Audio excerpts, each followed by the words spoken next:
Do our people locally or the folks in South Carolina really understand how good Stanley Roberts was back then?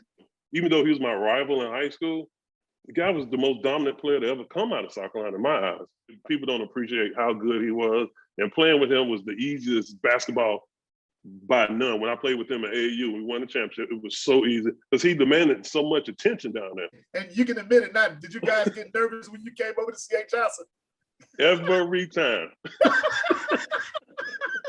And just to get up and walk through the Coliseum and feel that atmosphere, feel all the hype and all the energy in the Coliseum that night, that's when I realized this thing is really, really big. How difficult of a matchup was that for you guys going up against Stanley?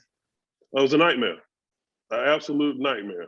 And you had Tracy Gary, you had Horst.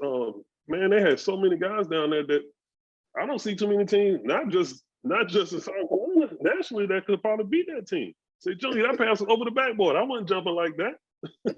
One of my favorite guys ever. He was such a great guy. Still communicate with him to this day. The only thing I do remember is if you're not truthful, you'll never wear another college basketball uniform again. That's what they told you. Wow. Oh, man, I was so scared, man. That Hank Gather situation was totally different from my situation. And the pacemaker they implanted was able to, they put that into whenever my heartbeat stopped at it, got to a certain rate, the pacemaker kicked in. That was it frightening? Absolutely, it was frightening because it was just, you just didn't know. You know, I had that one incident, then I had another incident with my heart.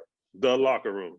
It was nothing like the locker room. Because once I had that pacemaker put in, and then I went through it took so much out of me because I couldn't play because I had a device in my body. So for several months, I couldn't do nothing. Allen, Houston, Tennessee, the three-headed monster in Alabama with Robert Horry, Hollywood Henderson, and Spreewell was on that team as well. Oh, man, We had some